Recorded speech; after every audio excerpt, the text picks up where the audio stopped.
औज़ुबिल्लाहि मिनश्शैतानिर्रजीम बिस्मिल्लाहिर्रहमानिर्रहीम। अस्सलामु अलैकुम वरहमतुल्लाहि वबरकातुहू। दोस्तों, आप देख रहे हैं www.totalurdu.com का स्पेनिश लैंग्वेज कोर्स की दूसरी क्लास। मैं हूं मोहम्मद जमील रज़ा। जी दोस्तों, तो इस दूसरी क्लास में हम आपको बताएंगे प्रोनुंसिएशन के मुतालिक, यानी प्रोनुंसिएशन को उर्दू में अदायगी कहते हैं। किसी लफ्ज़ का बोलना, किसी लफ्ज़ का अदा करना, अपनी ज़ुबान से उस लफ्ज़ को बोलना, इसको प्रोनुंसिएशन कहा जाता है। मैंने आपको पिछली क्लास में बताया था कि क्लास नंबर 2 और जो क्लास नंबर 1 है, ये बहुत ज़्यादा अहमियत की हामिल है, क्योंकि ये आपकी जो है बुनियादी तौर पर आपको तैयार कर रही है। अगर आपकी बुनियाद मजबूत होगी तो आपको आगे ज़ुबान सीखने में बहुत ज़्यादा आसानी होगी। तो प्रोनुंसिएशन की ये जो दूसरी क्लास है, ये बहुत ज़्यादा अहम है। तो कोई भी लफ्ज़ जब हम बोलते हैं दोस्तों, तो या हम देखते हैं, तो सबसे पहला हमारा जो दिमाग है वो उसकी एक तस्वीर बना कर अपने अंदर महफूज कर लेता है, और अगर हम उसी तस्वीर के साथ एक आवाज़ शामिल कर दें तो हमारे कानों के ज़रिए उस आवाज़ को भी दिमाग अपने अंदर सेव कर लेता है। इस तरीके से जब वो चीज़ हमारी नज़र के सामने आती है तो हम जो दिमाग में सेविंग डेटा होता है उसके ज़रिए हम उसको पहचान लेते हैं, और जो आवाज़, अगर कोई शख्स हमारे सामने वो आवाज़ पैदा करे या वो नाम ले, तो हम नाम के ज़रिए भी इस चीज़ को पहचान लेते हैं। तो ये दिमाग का अमल है। इसीलिए जब भी आप सबसे पहले कोई चीज़ देखें तो एक लम्हे के लिए थोड़ा सा स्लो हो जाएं, उस अमल को स्लो करें, क्योंकि अगर आपने वो सही तरीके से अपने जहन में बिठाई है तो वो आपको बहुत कम भूलेगी। इसीलिए पढ़ने लिखने के अमल में ये चीज़ बहुत अहम है। ठीक है, तो जब भी आप कोई पहला लफ्ज़ पढ़ते हैं, शुरू में कभी भी आप कोई नया लफ्ज़ देखेंगे तो उसको एक दफ़ा, कम से कम एक दफ़ा स्लो ठहर कर आपने पढ़ना है, क्योंकि जब आप स्लो पढ़ेंगे तो आप सही पढ़ेंगे, और सही पढ़ने से आप पहली दफ़ा जो इन्फॉर्मेशन अपने दिमाग में महफूज करेंगे वो सही तरीके से आपके पास महफूज हो जाएगी, और आप फिर सारी उम्र वो लफ्ज़ सही बोलेंगे। लेकिन अगर आप पहली दफ़ा ही जल्दी में और गलत पढ़ गए तो हमेशा के लिए आपके जहन में वो गलत लफ्ज़ जो है वो फीड हो जाएगा, फिर उसको दुरुस्त करते हुए आपको काफ़ी मुश्किल का सामना होगा। जी दोस्तों, तो अब हम आगे चलते हैं। इसी चीज़ को मज़ीद में एक्सप्लेन करता हूँ कि फ़र्ज़ करें जैसे ये लफ्ज़ है प्रोनुंसिएशन, अगर इससे पहले आपने नहीं पढ़ा तो आपको ये पढ़ने में इस तरह लंबा लिखा हुआ है, इसको देख कर एकदम क्या बोलेंगे आप? ज़ाहिर है कुछ नहीं बोलेंगे, पे से उसके बाद जो लफ्ज़ आपकी आँख और आपके दिमाग को फ़ौरन समझ आए वो लफ्ज़ आप अदा कर देंगे, चाहे वो सही है या सही नहीं है। और उसके बाद आपके पास जो ग्रुप कॉम्बिनेशन बनेगा आपके जहन में, वो हो सकता है सही हो और गलत हो। तो आप इसको श्योर, यानी एक यकीनी तरीके से समझें और अपने जिसे कहते हैं उसको सही तरीके से सीखें। तो इसका सही तरीका ये होगा कि जैसे ही मैं ये लफ्ज़ पहली दफ़ा देखूँगा तो मैं इसको पढ़ूँगा प्रोनुंसिएशन। ठीक है, तो जब मैंने ये पहली दफ़ा पढ़ा तो ये स्लो पढ़ा गया, प्रोनुंसिएशन, और आहिस्ता आहिस्ता जब मैं इसको स्पीड से पढ़ूँगा तो मेरे मुंह से जो इसकी आवाज़ है वो सही अदा होती चली जाएगी, और ये लफ्ज़ जो है वो सही तरह से मैं सीख पाऊँगा। पहली दफ़ा लफ्ज़ जब आप कोई लफ्ज़ पढ़ते हैं तो कोशिश किया करें कि उसको ऊंची आवाज़ में पढ़ें, ताकि आपके कान भी उस आवाज़ को पहचान सकें, और जब कोई दूसरा शख्स आपके सामने वो लफ्ज़ बोले तो आपको उसकी समझ आ सके। अच्छा जी, इसके बाद अगला जो मरहला होता है वो ये है कि जब आप कोई लफ्ज़ पढ़ते हैं और वो लफ्ज़ कुछ ज़्यादा लंबा है तो उस लफ्ज़ को सही अदायगी करने के लिए किस तरह पढ़ा जाए। ये बहुत अहम चीज़ है कि किस तरह हम लफ्ज़ को पढ़ें। आपको अल्फ़ाबेटिक्स भी आते हैं, आपको अल्फ़ाबेतो भी स्पेनिश ज़ुबान के आ गए, हरफ हिज्जी भी आते हैं, आपको जोड़ भी करना आता है, लेकिन फिर भी हम गलती कर जाते हैं किसी लफ्ज़ को पढ़ने में। क्यों ऐसा क्यों होता है? तो ऐसा इसलिए होता है कि हम जब वो लफ्ज़ पढ़ रहे होते हैं हम उसको सही तरह से उसके हिज्जे नहीं कर पाते। ठीक है, तो सही हिज्जे करने का मुख्तलिफ मेरा ख्याल है जो ज़ुबानें सिखाते हैं या ज़ुबान सिखाने वालों ने कुछ रूल जो हैं वो बनाए हैं कि जब आप हिज्जे करते हैं तो हिज्जों किसी लफ्ज़ के ग्रुप बनाते हैं, तो ग्रुप तो बहुत ज़्यादा हो सकते हैं, जितने भी हो सकते हैं, किसी में 2, किसी में 4, किसी में 6, जितने मर्ज़ी ग्रुप हो सकते हैं, लेकिन एक ग्रुप में कम से कम एक लफ्ज़ होगा, जैसे ये पी, और ज़्यादा से ज़्यादा 4 लफ्ज़ होंगे।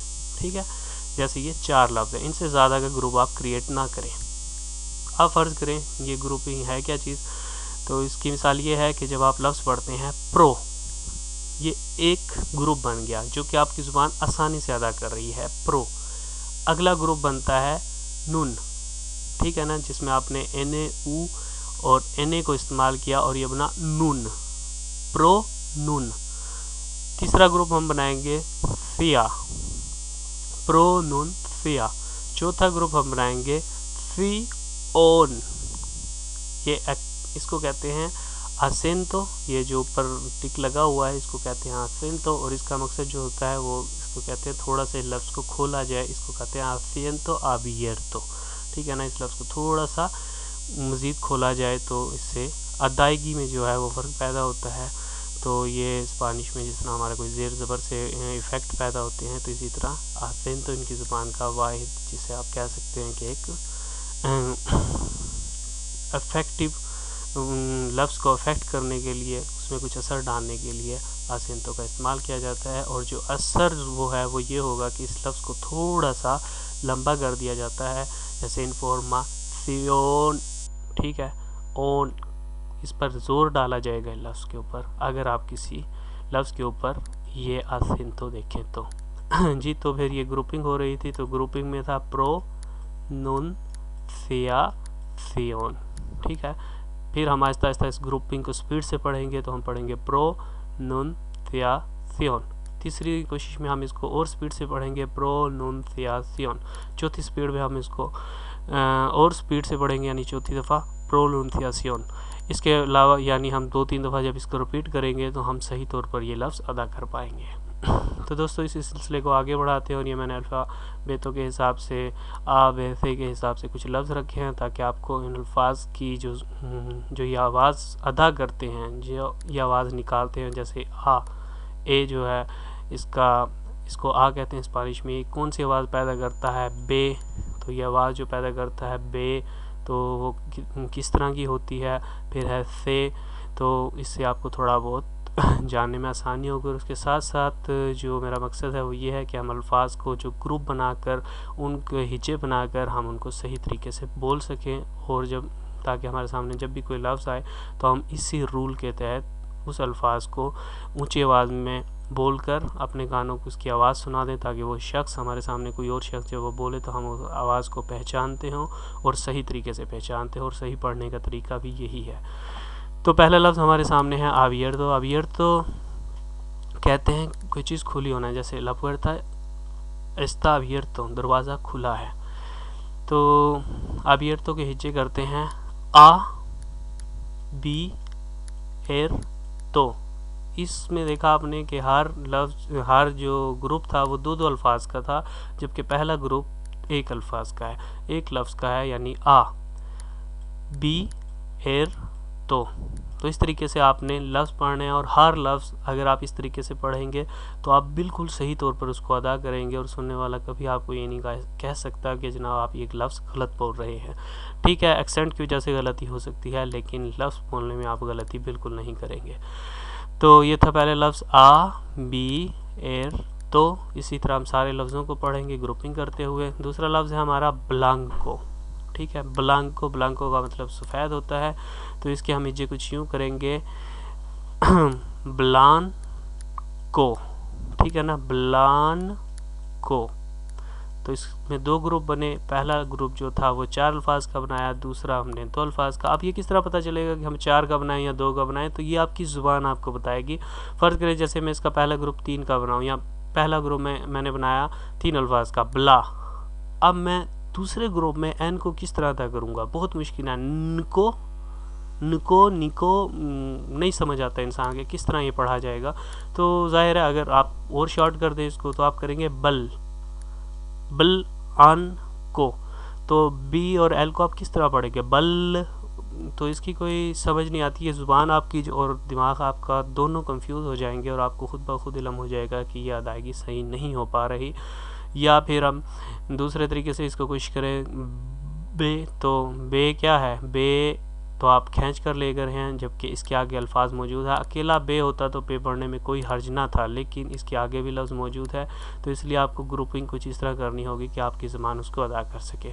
तो यही वजह है कि आप अकेला बे का ग्रुप बनाकर लान को सेट नहीं कर पाएंगे, इसीलिए आप करेंगे ब्लांको, सफ़ेद।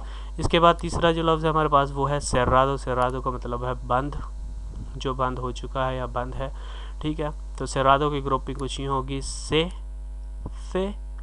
रा दो, 3 ग्रुपों में लफ्ज़ बनाया, से रा दो, ठीक है। उससे अगला लफ्ज़ है जी चुर्रो। चुर्रो किसको कहते हैं ये आपको मेरा ख्याल है बखूबी इल्म है। चुर्रो ये जो बाज़ार में या बिकती हैं, ठीक है। ये इसकी शेप थोड़ी सी लंबी होती है और ये इन पर चीनी डाल कर देते हैं, तेल में तली हुई होती हैं और काफ़ी अच्छी होती हैं, ठीक है।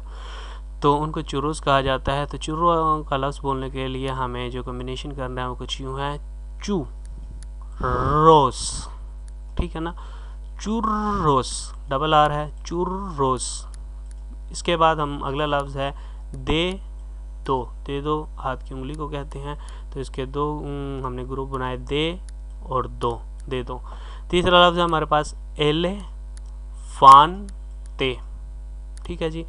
एलेफांते हाथी को कहा जाता है, तो हाथी को कहते हैं एलेफांते। इसका जो ग्रुप हम वो बनाएंगे वो कुछ यूँ होगा, एलेफांते।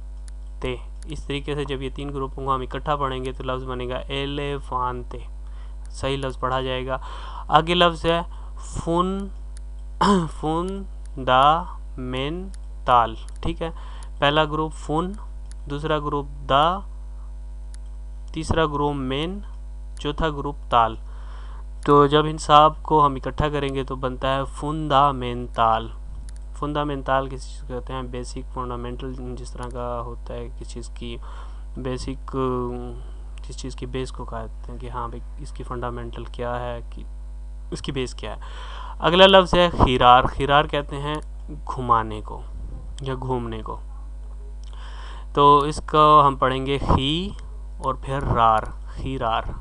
अगला लफ्ज़ है उससे और मीगा, बहुत अच्छा लफ्ज़ है। इसके अंदर आप देख रहे हैं ये एच से शुरू होता है। तो मैंने अल्फ़ाबेट तो पढ़ाए थे, तो आपको ये नहीं बताया था कि जो एच है ना ये साइलेंट है। स्पेनिश ज़बान में एच से अदा होने वाली कोई आवाज़ नहीं है। दूसरी के साथ यानी सी के साथ मिल जाए तो एच चे की आवाज़ पैदा कर देगा, लेकिन अकेले इसकी कोई आवाज़ नहीं है। और इससे अगर ये किसी लफ्ज़ से शुरू होता है तो हम इसको एच को नहीं पढ़ेंगे बल्कि उससे अगला लफ्ज़ पढ़ेंगे। याद रखें कि एच कहीं भी नहीं पढ़ा जाएगा, ठीक है। तो ये देखा कि आपने ये एच थोड़ा सा इस तरफ चला गया है, इसको दोबारा अपनी जगह ले आए।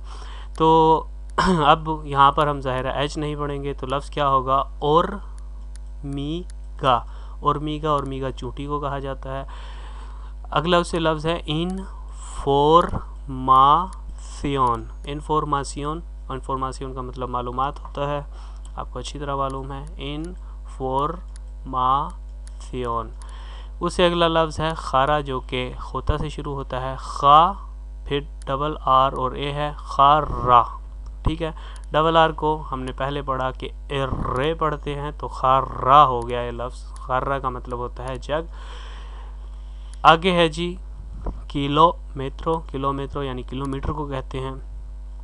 का से शुरू होने वाला लफ्ज़ है और यानी ये जो ई है तो की लो, इसके ऊपर आसेंतो है, लो थोड़ा सा खींच देंगे इसको, किलोमीटर, ठीक है। हिजे बनाने के लिए किलोमीटर, किलोमीटर जनाब। उससे आगे लफ्ज़ है वो है जी लाबियोस। लाबियोस होठों को कहा जाता है। पढ़ने के लिए हम पढ़ेंगे ला बी ओस, ला बी ओस होठों। इसके अगला लफ्ज़ है जी मनसाना। मनसाना सेब को कहते हैं। तो मनसाना पढ़ने के लिए हम करेंगे जो हिजे वो यूँ होंगे, मान MAN, मान सा ना, मान सा ना। मनसाना सेब को कहते हैं, इकट्ठा पढ़ेंगे तो मनसाना हो जाएगा। इससे अगला लफ्ज़ NA से शुरू होता है, निन गु नो। निनगुनो है, निनगुनो का मतलब है कोई भी नहीं, ठीक है ना। आप मुख्तलिफ़ तरह के हैं, ये चीज़ें हम आगे पढ़ेंगे, लेकिन फ़िलहाल सिर्फ हम अल्फाज की अदायगी सीख रहे हैं। तो ये है निन गु नो। इससे अगला लफ्ज़ नीनियो है। इसमें आपने देखा कि एनिया इस्तेमाल किया गया है, चूँकि मुझे और कोई लफ्ज़ नहीं मिला जो एनिया से इस्तेमाल हो, जो एनिया से शुरू हो, और ऐसे लफ्ज़ तकरीबन बहुत ही कम है, ना होने के बराबर हैं जो कि एनिया से शुरू हो, इसलिए दरमियान में आया तो एक्सप्लेन करने के लिए आपको मैंने ये डाल दिया है। यहाँ पर आप देख रहे हैं कि जब हम इसको पढ़ेंगे, हिज्जे करेंगे तो बनेगा नी नियो, ठीक है ना, नी नियो। तो ये एनिया जो है ये आवाज़ निकालता है ए नियो, ठीक है ना, नियो। आगे फिर इसमें जो कि ओ का इस्तेमाल भी है तो हम पढ़ते हैं नी नियो, नीनियो कहते हैं बच्चे को। उससे अगला लफ्ज़ है ओखो। ओखो आँख को कहा जाता है। इसकी ग्रुपिंग जो है, अब इसको आप इकट्ठा भी पढ़ सकते हैं। ओखो 3 लफ्ज़ हैं, लेकिन इसकी जो प्रोनाउंसिएशन के लिए बेहतर होगा कि आप ग्रुप बनाएं, ओ को अकेला पढ़ें और खो को अलहदा पढ़ेंगे तो बनेगा ओखो, ओखो आँख। इसी तरह अगला लफ्ज़ है पेलो। पेलो बाल को कहते हैं, ज़ाहिर है जमा के लिए पेलोस होना चाहिए था, लेकिन चूँकि ये पेलो है, बाल है, तो इसको पढ़ने के लिए पढ़ेंगे हम पे लो, जो कि पे से शुरू होता है, पेलो। अगला लफ्ज़ है केमार। केमार का मतलब होता है जलाना, किसी चीज़ को जलाने को हम केमार कहते हैं। तो जी दोस्तों, तो इसमें आप ये देख रहे हैं कि जो केमार लफ्ज़ है इसके अंदर यू भी मौजूद है, ठीक है ना। ये बात ध्यान में रखें कि क्यू के बाद जब ऊ, स्पेनिश में ऊ, अब ज़ाहिर है मैं इंग्लिश का सहारा ले लेता हूँ क्योंकि ख़ुद मुझे भी आदत है ज़्यादातर इन अल्फाज को इंग्लिश में ही बोलने की। तो कू को जब ऊ के साथ मिलाया जाता है तो ऊ की आवाज़ नहीं निकलती, ठीक है। उससे अगले अल्फाज को हम बोलेंगे तो ये बनेगा के।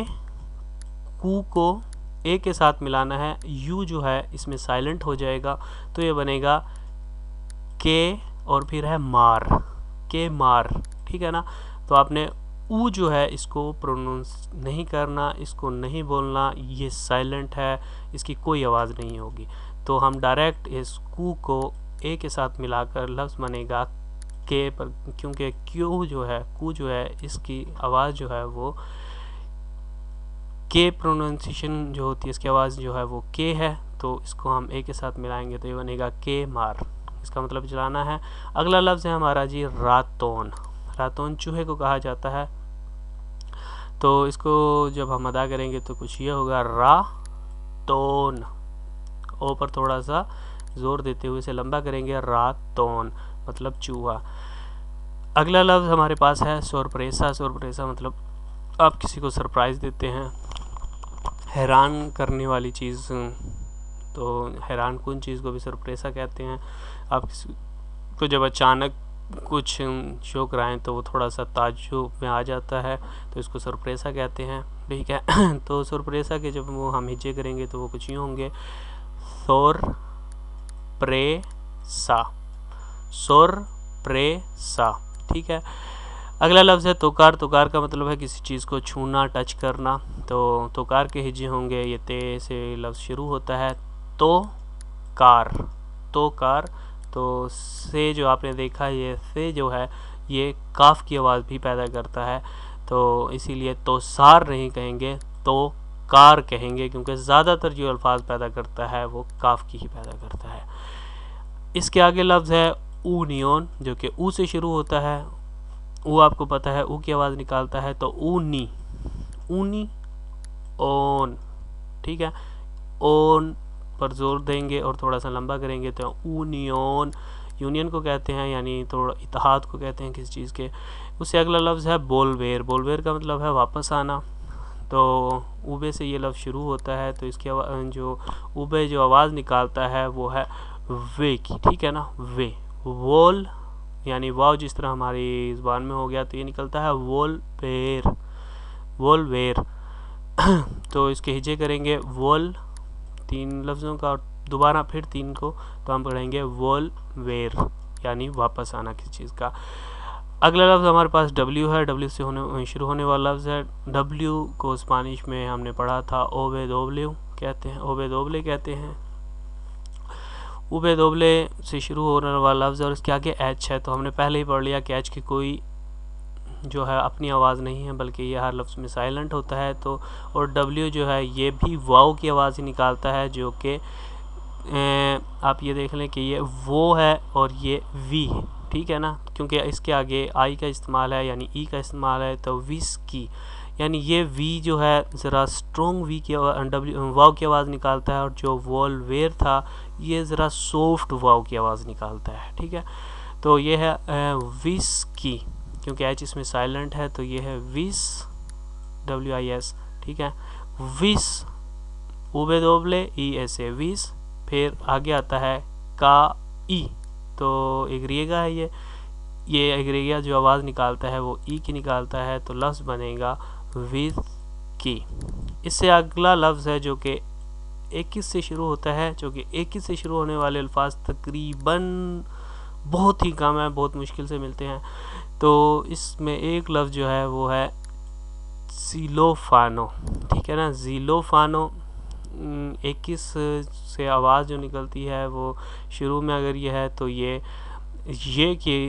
की आवाज़ पैदा करता है, ज़ीलोफ़ानो, यानी जे ज़्यादा मुनासिब रहेगा, ज़ीलोफ़ानो। ठीक है, तो ज़ीलोफ़ानो होता क्या है, तो ये एक मौसीकी का आला है। ठीक है, ये जिस तरह आप उसमें दो डंडियाँ सी होती हैं, टन टन टन उसको बजाते हैं, मुझे ज़्यादा तो नहीं पता, ना मैंने कभी वो बजाया है और बस खुद मैंने देखा भी नहीं कभी। ठीक है, तो प्रोग्राम्स वगैरह में आपको मिल जाएगा, या आप किसी से पूछ लीजिएगा, वरना नेट पे तलाश कर लीजिएगा तो आपको ये आसानी से मिल जाएगा। ये जो मौसीकी का आला है, तो इसको पढ़ेंगे ज़ीलोफ़ोनो। तो ज़ीलोफ़ोनो एक्स से शुरू होने वाला, 21 से शुरू होने वाला लफ्ज़ था। उससे अगला लफ्ज़ है यूगूर।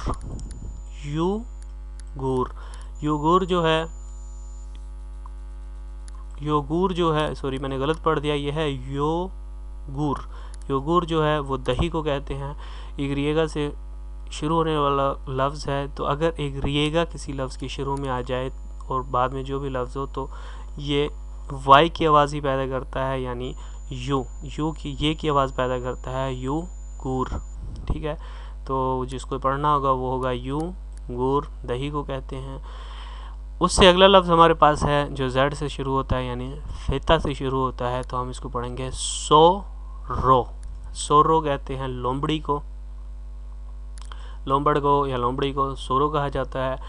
हिज्जे करने के लिए हम पढ़ेंगे सोरो, सोरो, सोरो। ठीक है, तो लोमड़ी को कहा जाता है। उसके आगे कुछ अल्फाज हैं जो मैंने थोड़ा सा इस लेसन को लंबा करने के लिए शामिल कर दिए, ताकि मैं एक्सप्लेन करता जाऊं। अगर आपको अगर ज़ाहिर है मैं अभी थोड़ा बहुत मैं खुद भी अगर इसमें कुछ गलतियां कर जाता हूं या बाद में, तो आप उनको मेरा ख्याल आप सही तौर पर समझ पाएंगे, क्योंकि बेसिकली मेरे जहन में आप लोगों को सिखाना है, और इससे मुतालिक मैं कोई दरमियान में कोई आइडिया जिस टाइम सोचने की कोशिश करता हूँ तो मैं बीच में इंग्लिश भी शामिल कर देता हूँ। कुछ भी है बेहतर अल्फाज की तलाश के दौरान मेरे साथ ऐसा हो जाता है। तो आगे चीज़ है ओम्ब्रे। ओम्ब्रे का मतलब होता है एक मर्द को कहा जाता है, मेल को कहते हैं, यानी जो नर होता है उसको।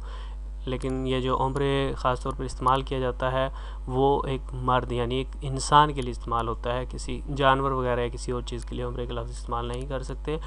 तो ओम्ब्रे आपने इसमें देखा एच साइलेंट है, तो आप पढ़ेंगे ओम ब्रे। ठीक है, तो एच हम इसमें नहीं पढ़ेंगे, ये लफ्ज़ बनेगा ओम्ब्रे। अगला लफ्ज़ है जो कि काफ़ी लंबा नज़र से आ रहा है, और इसको हम अगर स्पीड से पढ़ेंगे तो ये बनेगा मानतेनिमियन। तो इसके हिज्जे करेंगे मान ते नी मी एन तो। ठीक है, तो लफ्ज़ मुकम्मल पढ़ने के लिए हमें हिज्जे करने पड़ेंगे, मान ते नी मी एन तो। अब आप खुद ब खुद इनको जोड़ें तो बनेगा मान ते नी मी एन तो। दोबारा पढ़ेंगे थोड़ा स्पीड से, तो पढ़ेंगे मान ते नी मी एन तो। तीसरी दफ़ा आप और ज़्यादा स्पीड से पढ़ें मानतेनिमियंतो। तो मानतेनिमियंतो का मतलब होता है देखभाल, मेंटेनेंस, यानी किसी चीज़ को उसकी जो हालत सही हालत है उसके अंदर बरकरार रखना। ठीक है, उससे अगला लफ्ज़ है एदुकासियोन। तो ए से शुरू होने वाला लफ्ज़ है एदुकासियोन, सी यानी जिस तरह इंग्लिश में ये सियोन जो है इंग्लिश के TION का मुकाबला करता है, जिस तरह शन की आवाज़ निकालता है, तो यहाँ ये सी आगे ओ को थोड़ा सा जोर देंगे और लंबा करेंगे तो बनेगा सियोन, एदुकासियोन। ठीक है। हो सकता है मैं भी सही अदा ना कर पा रहा हूँ, लेकिन आपने कोशिश करनी है और मैं अपनी तरफ से कोशिश कर रहा हूँ कि ज़्यादा से ज़्यादा बेहतर तौर पर आप लोगों को सिखा सकूँ। उससे अगला लफ्ज़ है बार्सिलोना। ज़ाहिर है मैं बार्सिलोना में हूँ, आप में से बहुत से लोग जो हैं वो बार्सिलोना से होंगे, तो बार्सिलोना शहर का नाम है, आपको पता है। तो इसको अदा करना है बार से लो ना, ठीक है ना, बार से लो ना, बार्सिलोना। तो ये से नहीं है, इसको हमेशा कोशिश करना कि ज़ुबान को दोनों दांतों के दरमियान रखते हुए अदा करें, बार्सिलोना। उससे अगला लफ्ज़ है जी पेस्कार। पेस्कार का मतलब होता है मछलियाँ पकड़ना, तो इसके हिजे करेंगे पेस्कार। ये शीन की आवाज़ निकालेगा, एस जो है इससे जो है वो शीन की आवाज़ देगा, तो ये है पेस्कार। अगला लफ्ज़ है आरमारियो। आरमारियो कहते हैं अलमारी को, कपड़े रखने वाली अलमारी, कोई भी अलमारी हो सकती है, तो इसके हिजे करेंगे आर मा री ओ, आरमारियो। अगला लफ्ज़ है प्यातोन। प्यातोन कहते हैं जी फुटपाथ को, इसके हिजे करेंगे पे आ। तीनों लफ्ज़ों को इकट्ठा मिलाएंगे पे आ। अगला जो ग्रुप होगा वो बनेगा तोन, तो लफ्ज़ बन जाएगा पे आ तोन। उससे अगला लफ्ज़ हमारे पास है पेरियोडिको। पेरियोडिको यहाँ पर बेसिकली अखबार को कहा जाता है, न्यूज़पेपर को कहते हैं, तो इसके हिजे करने के लिए हम पढ़ेंगे पेरी। 4 लफ्ज़ों का एक ग्रुप बनाएंगे, पेरी। आगे हमारे पास ओ है जिसके ऊपर आसेंतो है, तो हम इसको थोड़ा लंबा और ज़ोर देंगे, लेकिन ये देख रहे हैं कि आप ओदी, ओदी को, तो इसमें 5 लफ्ज़ आ जाते हैं जो कि ऑटोमेटिकली सही नहीं होगा, थोड़ा सा मुश्किल पैदा करेगा। तो हम पहला ग्रुप 4 का बनाते हैं पेरी, अगला ग्रुप हम सिर्फ एक ही का बनाएंगे पेरी ओ, ठीक है ना, पेरी ओ दीको, पेरियो दीको, पेरियो दीको, पेरी ओ दीको, पेरियोडिको, यानी अखबार को पेरियोडिको कहा जाता है। इसी तरह दोस्तों आपने कोशिश जो करनी है वो ये होनी चाहिए आपकी कि आप ज़्यादा से ज़्यादा जो है वो अल्फाज को सही तरीके से हिज्जे कर उनको ग्रुपिंग की शक्ल देकर पढ़ें, ताकि आप बेहतर तौर पर उनको सही तरीके से पढ़ सकें। और आप जब सही तरीके से पढ़ेंगे तो जो लफ्ज़ होगा वो आपकी समझ में भी आएगा, आप उसकी आवाज़ से भी वाकिफ़ होंगे और सही तरह से इसकी अदायगी कर पाएंगे। जी तो दोस्तों इंशाल्लाह देखते रहिए www.tutorlu.com, और इसके साथ ही हम मज़ीद क्लासों के साथ फिर हाज़िर होंगे। मिलते हैं अगली क्लास में। अल्लाह हाफिज़।